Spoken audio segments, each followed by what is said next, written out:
मौसमियात ने कराची समेत सिंध भर में आज भी तेज बारिश की पेशगोई कर दी। कराची में बारिश का सिलसिला 14 अगस्त तक जारी रहेगा। खराब मौसम की वजह से आज होने वाले इंटर के इम्तहानात मुलतवी कर दिए गए। तहरीक इंसाफ को हॉकी स्टेडियम लाहौर में जलसे की इजाजत मिल गई।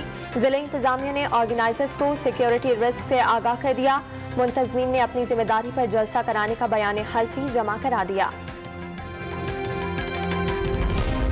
पूरी कौम ने देखा इमरान न्याजी ने 4 माह में अफवाज पाकिस्तान की क़यादत के खिलाफ क्या अलकाबात इस्तेमाल किए।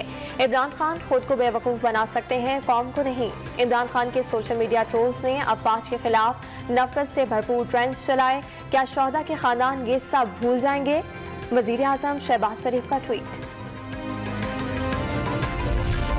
सबसे बड़ी सियासी जमात को फौज से लड़ाने की साजिश, नाअहल करने और तहरीक इंसाफ को तोड़ने की कोशिश हो रही है। इमरान खान का दावा, रिजीम चेंज करने वाले चैन से नहीं बैठे। सियासी इस्तेहकाम पाकिस्तान की सबसे बड़ी जरूरत। साफ और शफाफ इंतखाबात मुश्किल हालात से निकलने का वाहिद रास्ता। चेयरमैन PTI का बयान। इदारों में तनाज़ा मखसूस अशखास पैदा करते हैं। इदारों को चाहिए बैठ कर अपने अंदरूनी इख्तलाफात को खत्म करें। वज़ीर दिफा ख्वाजा आसिफ का मशवरा। अपने माजी के मुतनाज़िब बयानात को सियाक़ो सबाक़ से हट कर पेश करने का इल्ज़ाम। फौजियों को बगावत पर उकसाने की बात किसी सियासी रहनुमा ने नहीं की। इमरान खान ने तमाम हदें पार कर दी। अमरीका के लिए फ़िज़ाई हुदूद मयस्सर न होने का ऐलान।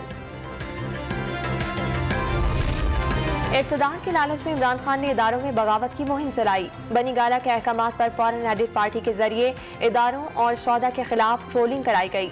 शहबाज गिल ने इमरान खान का लिखा हुआ बयान पढ़ा। वफाकी वज़ीर इत्तलात मरियम औरंगज़ेब का सबूत सामने लाने का ऐलान।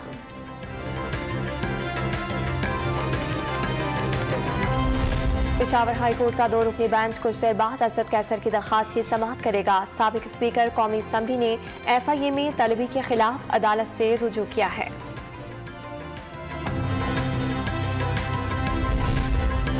Army chief general Qamar Javed Bajwa London पहुंच गए। Army chief royal military academy में पासिंग आउट परेड में बतौर मेहमान खुसूसी शिरकत करेंगे। बरतानिया की अस्करी क़यादत से मुलाकातें भी होंगी।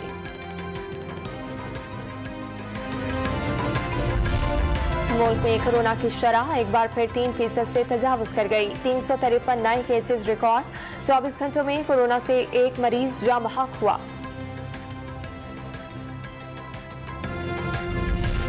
और women's indoor Asia hockey cup में कौमी टीम ने नाकामियों की हैट्रिक मुकम्मल कर ली। तीसरे मैच में इंडोनेशिया ने 16 गोल से इबरतनाक शिकस्त दी।